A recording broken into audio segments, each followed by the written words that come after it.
des grands défis de notre expédition est que la route est complètement inconnue.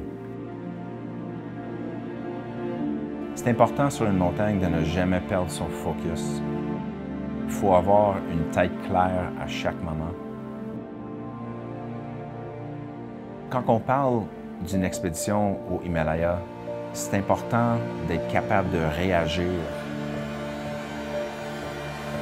instantanément.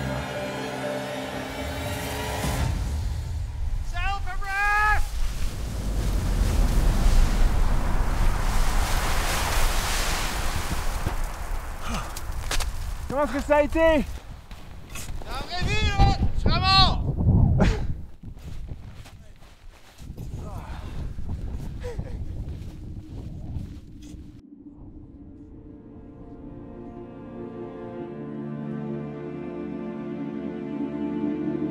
Être préparé est souvent la différence entre la vie et la mort.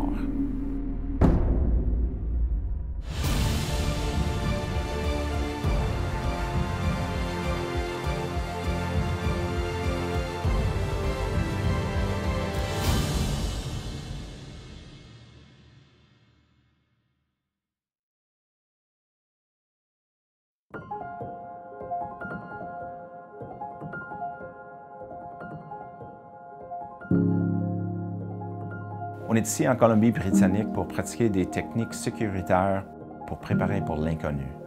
La première partie de l'entraînement qu'on a fait, c'était le self-arrest, donc les arrêts d'urgence, qui sont normalement en montagne lorsqu'on est encordé ou pas encordé. Et là, on chute.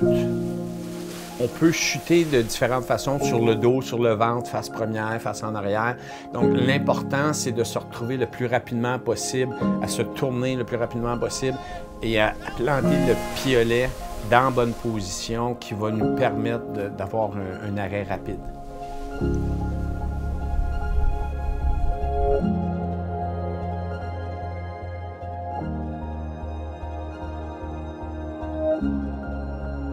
J'étais content de quitter Colombie-Britannique avec cet entraînement-là parce que je vois qu'Ilia est bien préparé puis qu'on travaille bien ensemble. On se connaît, mais c'était juste une belle confirmation qu'on est dans la bonne direction. C'est essentiel qu'on est attaché en tout temps parce qu'on n'a aucune idée qu'est-ce qui va se passer soit en dessous de nos pieds ou juste en avant de notre équipe. Il faut que tu sois conscient qu'à chaque moment, la vie de chaque membre de l'équipe est littéralement dans tes mains.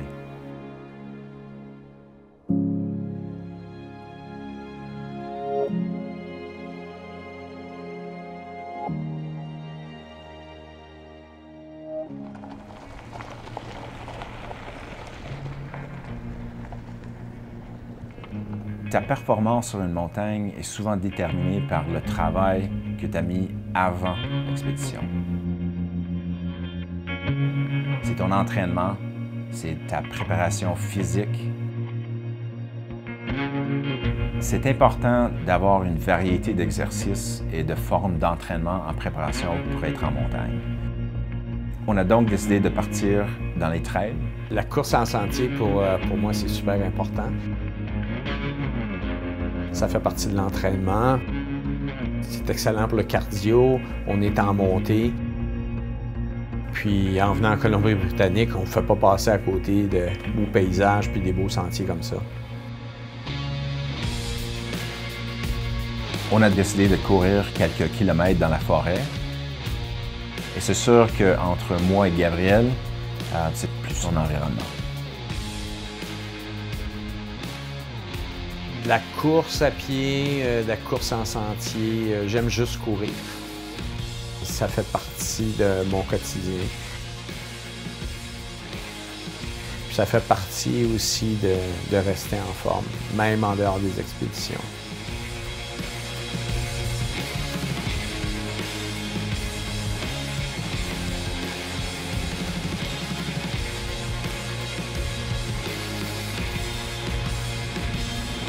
La première fois que j'ai rencontré Gabriel, on était ensemble au camp de base d'Everest.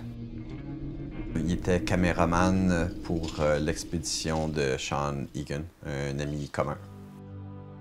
Sean et moi, on s'est connus sur l'Everest en 2000 et on est devenus copains. Une belle amitié pendant 5 ans qui a suivi. À l'âge de 63, Sean Egan voulait devenir le Canadien le plus âgé à gravir le mont Everest. J'ai rencontré Sean pour la première fois au camp de base Everest. Sean faisait des études psychologiques sur les grimpeurs. Donc, je l'ai rencontré à ce moment-là.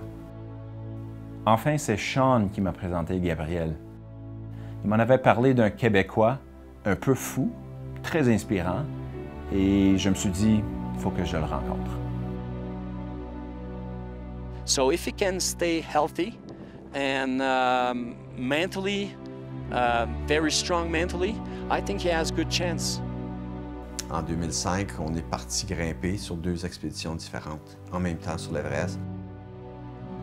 Mon but personnel, ce n'était pas de gravir le mont Everest, c'était de tourner ce film avec Sean jusqu'au camp de base. Et le plan était de retourner à Ottawa pendant que Sean compléterait son ascension de l'Everest.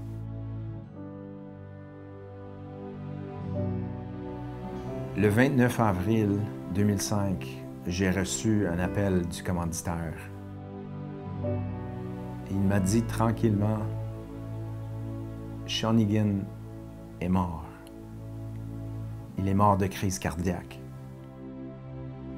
Il n'a pas atteint le sommet de l'Everest. Et je me suis posé la question, qu'est-ce que je peux faire? Il doit y avoir quelque chose que je peux faire. Pour lui, ce n'était pas pour avoir un trophée sur le sommet, c'était d'avoir une plateforme pour partager ces messages du bien-être et de trouver un sens dans notre vie. We're going to demonstrate that at my age you can still do an awful lot of things and that you shouldn't be retiring, you should be enjoying life. Je sais qu'il est avec moi sur chacune des expéditions. C'est important pour moi. Je sais qu'il est là, qu'il me protège, puis il fait partie de toutes les expéditions que je fais. C'est Sean qui m'a appris l'importance d'avoir un profond sens dans notre vie. Et il n'y a pas un jour qui passe où Sean n'est pas avec moi. Quand Sean est décédé, on a décidé de faire la construction d'un Shorten, qui est un monument religieux des Népalais. Dans la communauté des grimpeurs, c'est important de laisser une trace de nos amis quelque part, de l'honorer et de savoir qu'il est toujours présent. Alors, quand on s'en va vers l'Everest, Sean est avec nous tout le long de l'expédition. À chaque fois que je vais au Népal, j'arrête au Shorten de Sean. Une partie importante de toutes les expéditions en termes de quelqu'un qui me rappelle de faire attention, d'être prudent. Alors j'ai eu une idée un peu fou de gravir le mont Everest en honneur de Sean sans avoir jamais gravi une montagne. Et l'objectif était de prendre ses cendres et de les amener au sommet et de tourner un film en honneur de Sean.